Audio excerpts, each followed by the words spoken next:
राजस्थान के उद्यगढ़ राज्य का वैभव दूर दूर तक प्रसिद्ध था।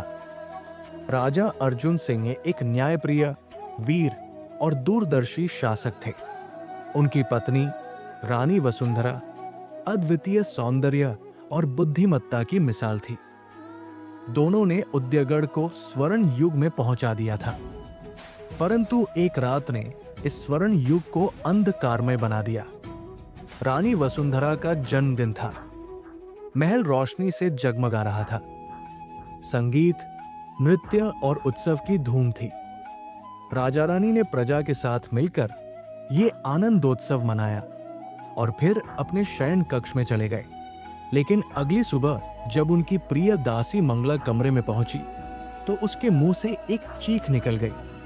राजा रानी अपनी शैया पर एक अजीब सी मुद्रा में पड़े थे। उनकी सांसें चल रही थी, चेहरे पर शांति थी, शरीर जीवित था, मगर उनकी आंखें बंद थी। कोई झकझोरता, कोई चीखता, कोई जल से स्नान कराता, पर वे नहीं जागे। महल में अफरातफरी मच गई। राजवैद्य और अनुभवी चिकित्सकों को बुलाया गया, परंतु कोई भी ये नहीं समझ सका कि ये कौन सी रहस्यमयी अवस्था थी। न वे मृत थे, न जीवित। क्या ये किसी अभिशाप का प्रभाव था? क्या ये किसी शत्रु की चाल थी? राजमहल में राजपुरोहितों और ज्योतिषियों का जमावड़ा लग गया। पुरानी पांडुलिपियां टटोली जाने लगी। तभी एक बुजुर्ग विद्वान आचार्य गोविंद ने एक पुरानी भविष्यवाणी पढ़ी।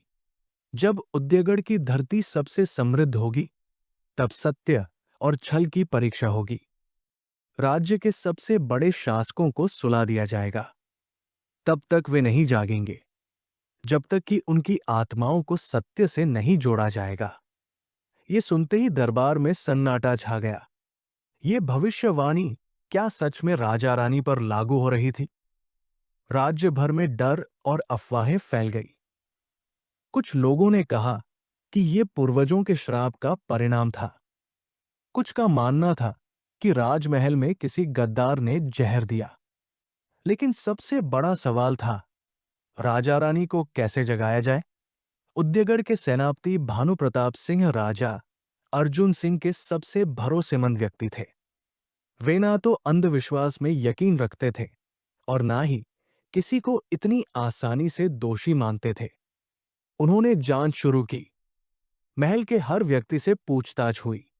सभी सेवकों और रसोइयों के भोजन व औषधियों की जांच की गई, मगर कोई सुराग नहीं मिला। फिर भानु प्रताप को कुछ अजीब लगा। राजा और रानी का शयन कक्ष पूरी तरह सुरक्षित था। वहां कोई जबरन घुसा नहीं था, ना ही किसी ने उनके भोजन में जहर मिलाया था। तो फिर ये क्या था? जांच के दौरान भानु प्रताप को महल के एक पुराने ग्रंथागार में एक गुप्त पत्र मिला।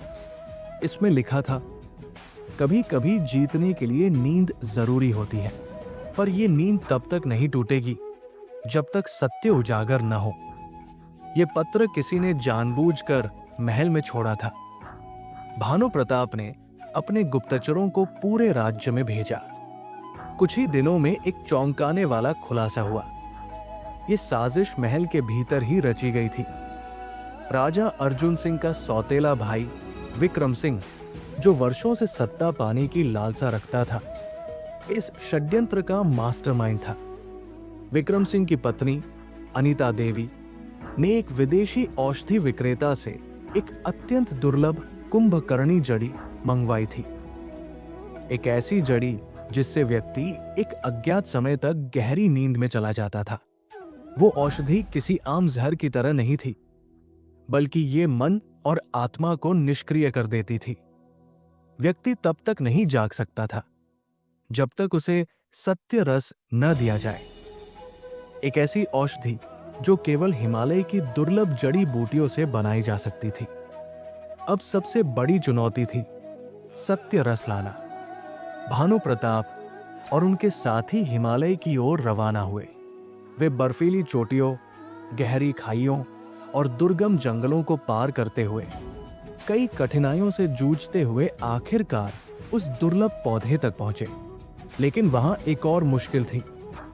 इस पौधे की रक्षा एक आदिवासी समुदाय करता था, जो बाहरी लोगों को इसे ले जाने नहीं देता था। भानु प्रताप ने बड़ी चतुराई से आदिवासियों को समझाया कि ये औषधि न्याय और सत्य की रक्षा के लिए आवश्यक है। उनकी सच्चाई को देखकर आदिवासी प्रमुख ने उन्हें वह पौधा दे दिया। भानु प्रताप सत्य रस लेकर महल पहुंचे और राजा रानी को वो औषधि दी गई। एक क्षण को सब कुछ शांत हो गया। महल में सभी की आंखें राजा रानी पर टिकी थी। फिर जैसे ही पहला सूरज की किरणें उन पर पड़ी, राजा अर्जुन सिंह की उंगलियां हल्की सी हिली। कुछ क्षणों बाद रानी वसुंधरा ने एक गहरी सांस ली और फिर राजा ने अपनी आंखें खोल दी। राजा रानी को होश में आया देखकर पूरा महल खुशी से झूम उठा। राजा अर्जुन सिंह ने जब पूरी साजिश सुनी तो उन्होंने विक्रम सिंह और अनीता देवी को आजीवन कारावास की सजा सुनाई। भानु प्रताप को महामंत्री बना दिया गया और उद्यगढ़ ने फिर से एक नया सवेरा देखा, जहां सत्य, न्याय और निष्ठा की विजय हुई। अगर आपको ये कहानी अच्छी लगी तो हमारा चैनल कहानियां ही कहानियां अभी सब्सक्राइब करिए और बेल आइकॉन प्रेस करना बिल्कुल मत भूलिएगा।